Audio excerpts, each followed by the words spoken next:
In the sleepy community of Clarksville, church was the main event. Rain or shine, everyone showed up pressed and powdered, with tambourines in hand and suspicions in their hearts. The gossip mill ran hotter than the Sunday rice and peas, and nothing ever truly stayed a secret. So when Pastor Brotherson arrived with his thick Bible, shining bald head, and righteous tone, the community welcomed him with open arms and quiet calculation. He preached fire, brimstone, and self-discipline, especially when it came to temptation. Every sermon had the word flesh in it at least 3 times. But it wasn't long before people started noticing a few inconsistencies. His secretary, Miss Lorna, was sharp, always with her blouse button one too low and her lipstick one shade too red for church business.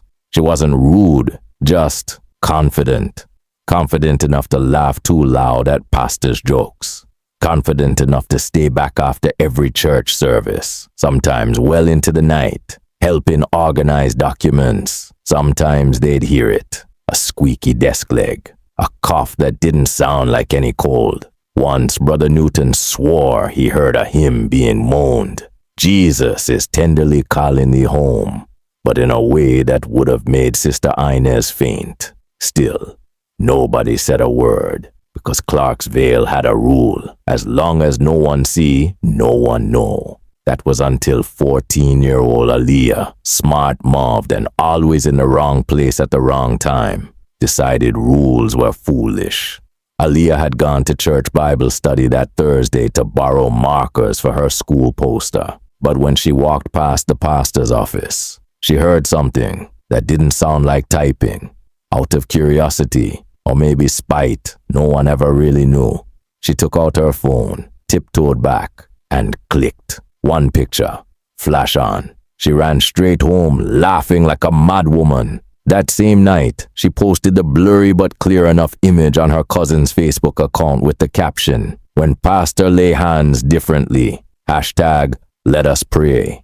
By morning, it was the only sermon being shared. Sister Peggy's wig slipped at the market when she saw the post. Brother Trevor nearly reversed his bus into a stall from the shock. Even the church WhatsApp group, which usually only shared scriptures and cake sale flyers, exploded with memes. Pastor Brotherson and Miss Lorna didn't show up to the next service, or the one after that. A few brave deacons went by the manse and found the house half empty, clothes gone, fridge cleaned out. The only thing left on the desk was a half-burned candle and a flyer for a couple's retreat in Negril. Just like that, they were gone. Run from the town, not by pitchforks, but by shame and Aaliyah's data plan. For months, Clarksville was without a shepherd. People still came to church, mostly to discuss what new place Pastor Brotherson and Miss Lorna might be committing sin in. Some believed they opened a small boutique in Clarendon. Others swore they saw them boarding a flight to the Bahamas. Then one Sunday morning, a young man stepped onto the pulpit. Pastor Junior, straight out of seminary, teeth white, skin smooth, hairline respectful. He said, "Good morning, church," and Sister Peggy dropped her fan. By the end of his first sermon, at least 4 women were ready to rededicate their lives, and numbers. Whispers started soon after. "He's always in the vestry with the new choir leader. He's single, but is he too single? Remember what happened last time?" But Pastor Junior seemed different, respectful, serious, kind. Still, Clarksville watched him like a pot of frying plantain. Nobody wanted another photo, another shame. And young Aaliyah, she became a legend. Some called her rude, others called her bold. She just shrugged and said, "Y'all love the truth until it slapped you in your face."